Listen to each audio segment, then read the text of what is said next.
لله رب العالمين والصلاة والسلام على سيد الأنبياء والمرسلين اللهم صل على محمد وعلى آل محمد وبارك وسلم أما بعد فأعوذ بالله من الشيطان الرجيم بسم الله الرحمن الرحيم فاسألوا أهل الذكر إن كنتم لا تعلمون صدق الله العظيم۔ سوال و جواب کا یہ سیشن جس کا طریقہ کار آپ کے سامنے رکھا جاتا ہے، کسی بھی طرح کا سوال آپ نے پوچھنا ہو تو اس سوال کو آپ ہمارے جو ویڈیو ہم اپلوڈ کرتے ہیں اس کے کمنٹس میں پوچھ سکتے ہیں، یا ہمارا جو نمبر اسکرین پر شو ہو رہا ہے اس نمبر پر آپ اپنا سوال لکھ کر بھیج سکتے ہیں۔ مختلف جگہوں پر جب ہم ویڈیو اپلوڈ کرتے ہیں تو اس کے بعد جو ہمیں سوالات ملتے ہیں واٹس ایپ کے ذریعے سے، کمنٹس کے ذریعے سے، تو ان کو ایک جگہ جمع کر کے پھر ان تمام سوالات کا ایک سیشن میں جواب دیا جاتا ہے۔ سوال پوچھنے کا فائدہ ایک تو پوچھنے والے کو مل جاتا ہے کہ چلو اس کو ایک مسئلے کا حل شریعت کی روشنی میں مل جاتا ہے، پھر آپ کے سوال سے دوسرے لوگوں تک بھی علم جاتا ہے اور دوسرے لوگوں تک بھی معلومات جاتی ہے۔ کئی لوگوں کا سوال ہوتا ہے، ان کے ذہنوں میں ہوتا ہے، وہ پوچھ نہیں رہے ہوتے، لیکن کوئی اور ساتھی، کوئی اور بندہ وہی سوال کر لیتا ہے تو اس سوال کے جواب کے ذریعے سے پھر اوروں تک اس سوال کا حل پہنچ جاتا ہے۔ تو اس لیے اس طرح سے جو ہے وہ سوال پوچھنے کا طریقہ کار ہے۔ آج کے جو سوالات ہیں ہمارے پاس، پہلا سوال یہ ہے، کن لوگوں کو زکوٰۃ دینا جائز نہیں ہے؟ ایک صاحب نے سوال کیا ہے کہ مجھے یہ بتا دیں کہ کن لوگوں کو زکوٰۃ کے پیسے نہیں دیے جا سکتے۔ دیکھیں، سب سے پہلے تو اس بندے کو آپ زکوٰۃ نہیں دیں گے کہ جو صاحب نصاب ہو۔ صاحب نصاب سے مراد یہ ہے کہ جس پر خود شریعت کی طرف سے زکوٰۃ فرض ہو چکی ہے اور اس نے زکوٰۃ کسی کو ادا کرنی ہے، تو ایسا بندہ جو صاحب نصاب ہو اس کو زکوٰۃ نہیں دی جا سکتی۔ آپ جن کی اولاد ہیں، یعنی اپنے ماں باپ، دادا دادی، نانا نانی، ان کو زکوٰۃ نہیں دی جا سکتی، یا جو آپ کی اولاد ہے، یعنی آپ کے بیٹے ہیں، بیٹیاں ہیں، پھر آپ کے نواسے ہیں، نواسیاں، پوتے پوتیاں، ان کو زکوٰۃ کی رقم نہیں دی جا سکتی۔ میاں اپنی بیوی کو اور بیوی اپنے شوہر کو، یعنی میاں کو زکوٰۃ نہیں دے سکتی۔ اس کے علاوہ جتنے بھی لوگ ہیں، اگر ان پر جو ہے وہ زکوٰۃ فرض نہیں ہے، وہ صاحب نصاب نہیں ہے، تو ان لوگوں کو زکوٰۃ دی جا سکتی ہے۔ ان افراد کو زکوٰۃ دینا جائز نہیں ہے۔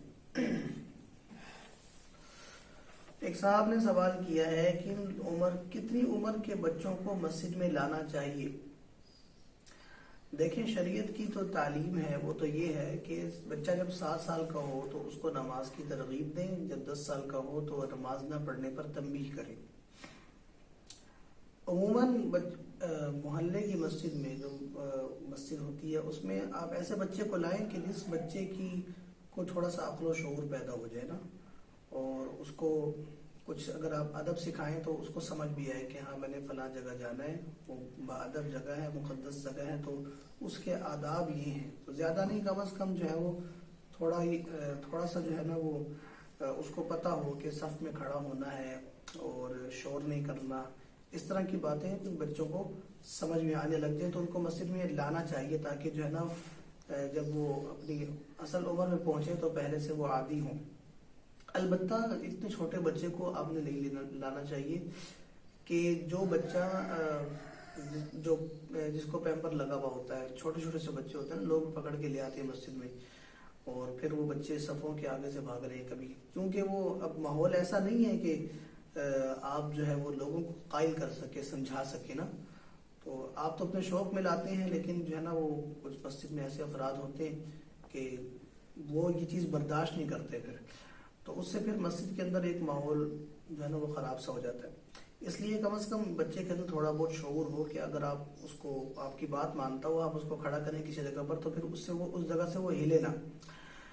اور باقی جو صورتحال ہے وہ یہ ہے کہ دیکھیں کہ مسجد میں لانے سے پہلے نا گھر کے اندر بچے کی تربیت ہونی چاہیے. اور گھر کے اندر تربیت کے لیے سب سے زیادہ ضروری ہے کہ آپ کے گھر کے اندر ایک مسجد ہو. تو وہ ہر مسلمان کے گھر میں ہونی چاہیے.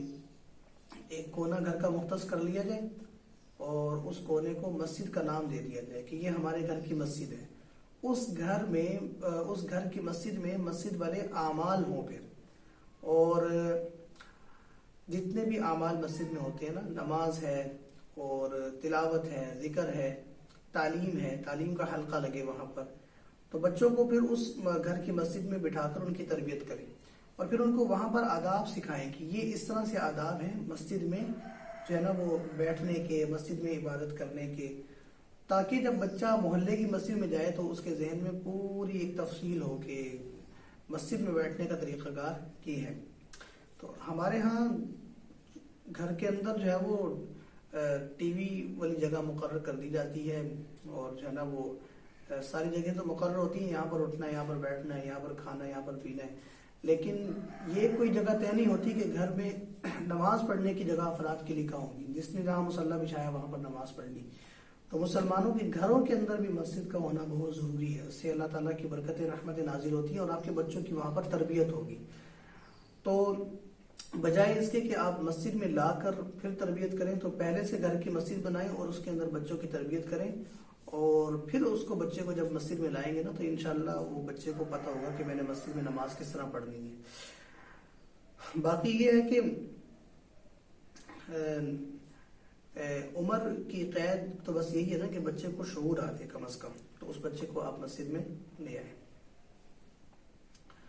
ایسا بھی ہوتا ہے کہ بچے جو ہے وہ آج کل کے تو بہت شرارتی ہوتے ہیں، تو وہ پھر مسجد میں بہت شور وغیرہ مچاتے ہیں. اس سے پھر نمازیوں کی نماز جو ہے وہ مخل ہوتی ہے، اور اس میں پھر مسجد میں جو بزرگ افراد ہوتے ہیں، ظاہر بات ہے گھر میں بھی جب بچہ شرارت کرتا ہے تو بزرگ افراد برداشت نہیں کرتے، تو مسجد میں چونکہ وہ نماز پڑھ رہے ہوتے ہیں اور نماز پھر وہ سکون چاہتے ہیں وہاں پر، تو اور کہیں آج کل ویسے سکون نہیں ہے، پھر مسجد میں بھی سکون نہ ہو تو پھر معاملہ ذرا خراب ہو جاتا ہے. اس لیے بچے کی تربیت کریں گھر کے اندر، اور پھر جب بچے کے اندر شعور پیدا ہو جائے نا پھر اس بچے کو مسجد میں لائیں. ایک صاحب نے سوال کیا ہے، والدین اس بات پر زور دے رہے ہوں کہ شوہر کو چھوڑ دو، شوہر کو چھوڑ دو. وجہ یہ ہے کہ شوہر والدین کو پسند نہیں، جبکہ بیوی شوہر کو نہیں چھوڑنا چاہتی، 2 بچے بھی ہیں. والدین کو خیال کرنا چاہیے بھی، آج کل تو ویسے بھی رشتے نہیں ملتے، اور جب آپ کی بیٹی ایک جگہ پر بس رہی ہے اور پھر وہ چاہتی بھی ہے کہ وہ شوہر کو نہ چھوڑے، اور 2 بچے بھی اللہ نے ان کو عطا کر دیے ہیں، تو ذرا حوصلے سے کام لیں. تھوڑی بہت جو ہے وہ کوئی بھی 100% تو نہیں ہوتا کہ آپ کہیں کہ جو آپ چاہتے ہیں وہ آپ کو سامنے مل جائے. تو اگر کوئی ایسی کوئی بات ہے آپ کے دل کے اندر، یعنی ان کے والدین کے، آپ کے والدین کے دل کے اندر، تو اس کو ڈسکس کر لیں بٹھا کر. وہ بھی آپ کا بیٹا ہی ہے، شوہر بھی جو آپ کی بیوی کا، بیٹی کا جو آپ کا شوہر ہے وہ بھی آپ کا بیٹا ہی ہے نا. تو جس طرح آپ بیٹے کو سمجھاتے ہیں کوئی بات بری لگ گئی ہے، اس کو سمجھا دیں بٹھا کر کہ بیٹا یہ بات ہمیں پسند نہیں ہے، اس طرح نہیں کرنا چاہیے، ذرا آپ تہذیب کے دائرے میں رہا کریں، یا جو بھی آپ کو اشکالات اعتراضات ہیں تو آپ بیٹھ کر حل کریں. رشتے کو توڑنے کی جو ہے نا وہ ترغیب دینا یا بیٹی کو مجبور کرنا کہ آپ اس کو چھوڑ دیں، تو چھوڑے گی کس طرح وہ بلا؟ جب تک شوہر اس کو نہیں چھوڑے گا تو آپ کی بیٹی کس طرح چھوڑے گی؟ خلا دائر کرے گی. خلا کا مسئلہ ہم نے پہلے بتایا تھا، ہماری یوٹیوب پر ویڈیو موجود ہے کہ وہ جب تک شوہر اجازت نہیں دے گا تو عدالت بھی خلا نہیں دے سکتی. تو عورت کو طلاق کا حق تو ہے نہیں ہے. تو زیادہ یہ ہوگا نا کہ وہ بچے لے کر آپ کے گھر پر آ جائے گی، تو پھر آپ کے اوپر وہ بوجھ پڑے گا زیادہ سے زیادہ. تو بجائے اس کے کہ وہ شکر سے اور اپنے شوہر کے ساتھ رہ رہی ہے، آپ بھی اپنے گھر میں سکون سے رہ رہے ہیں، تو کوئی چھوٹی موٹی اگر کوئی وجہ ہے تو اس کو بیٹھ کر دور کریں، اور اپنی بچی کو اس بات پر آپ مجبور نہ کریں. اور بیٹی جب آپ کی چاہتی نہیں ہے تو کیونکہ یہ اس پر فیصلہ ہے، آپ پر فیصلہ نہیں ہے کہ وہ اس کے ساتھ رہنا چاہتی ہے کہ نہیں رہنا چاہتی. اس کا ایک رشتہ ہے اور وہ حلال رشتہ ہے، تو اس رشتے کو آپ توڑنے کا سبب نہ بنیں اور اپنے بچوں کو بسایا کریں، ان کو تھوڑی سی ترغیب دیا کریں. چھوٹی موٹی باتیں ہوتی رہتی ہیں، اپنے رشتے کو چلاؤ، اپنی زندگی کو بسر کرو اور اپنے مستقبل کو دیکھو اور اپنے رشتے کو جو ہے نا وہ مضبوط کر کے زندگی گزارو. تو آج کل کے والدین بھی کچھ ایسے ہی آ رہے ہیں کہ بس جب چاہا جو ہے نا وہ کہا کہ طلاق لے لو، جب چاہا کہ خلا لے لو، جب کہا کہ بیوی کو چھوڑ دو، جب کہا کہ شوہر کو چھوڑ دو. تو یہ بات معاشرے کے اندر جو پھیل چکی ہے نا یہ بہت بری، اس کے اثرات بہت برے ہیں. کیونکہ یہ ایک واحد رشتہ ہے کہ جس سے انسان جب جڑتا ہے تو اس کی زندگی بنتی ہے، سنورتی ہے. اس کے علاوہ تو زندگی نہیں ہے، پھر تو انسان بیکار زندگی گزارتا ہے. تو اس لیے شادیاں آج کل ویسی بڑی مشکل ہوتی ہیں، رشتے آج کل ویسے بڑے مشکل سے ملتے ہیں. اور اگر آپ کو کوئی اللہ تعالیٰ نے دے دیا ایک داماد اور وہ آپ کی بیٹی کا شوہر بن گیا ہے، تو اگر کوئی چھوٹی موٹی وجہ ہے تو اس کو بیٹھ کے دور کریں.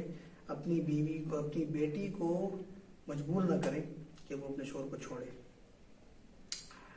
سوال ایک صاحب نے پوچھا ہے کہ ظہر کی نماز سے پہلے والی سنتیں بعد میں کیسے ادا کریں؟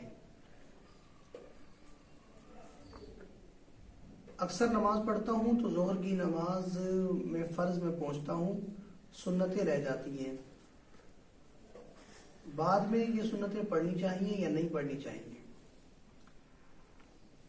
دیکھیں، ظہر کی نماز سے پہلے کی جو سنتیں ہیں وہ سنت مؤکدہ ہیں. سنت مؤکدہ کا مطلب یہ ہوتا ہے وہ سنتیں جو آپ صلی اللہ علیہ وسلم نے پابندی کے ساتھ پڑھی ہوں، مواظبت اس پہ اختیار فرمائی ہو آپ صلی اللہ علیہ وسلم نے. تو ظہر کی سنتیں بہت فضیلت والی جو ہے وہ عبادت ہے اور اس کا بہت ثواب ہے.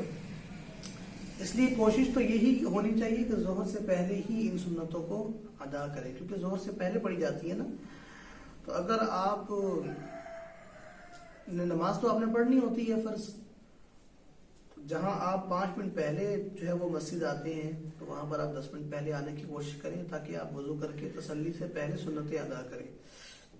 البتہ اگر کسی عذر کی وجہ سے سنتیں پہلے والی رہ جائیں تو پھر اس کو ظہر کی نماز کے بعد میں پڑھ لینا چاہیے. اچھا، بعض لوگ یہ بھی سوال پوچھتے ہیں کہ اب جو پہلے ہماری سنتیں رہ گئی ہیں وہ بعد میں ہم 2 رکعتیں سنتیں ہم نے ظہر کے بعد پڑھنی ہیں، تو وہ 2 رکعتیں پہلے پڑھیں گے یا 4 پہلے پڑھیں گے؟ تو اس میں آپ پہلے 4 بھی پڑھ سکتے ہیں اور 2 بھی پڑھ سکتے ہیں. پڑھنی ہے، البتہ اگر رہ گئی ہے نا ظہر کی نماز سے پہلے تو ظہر کی نماز کے بعد آپ اس کو ادا کر لیں، اور کوشش تو یہی کریں کہ ظہر کی نماز سے پہلے ہی پڑھیں.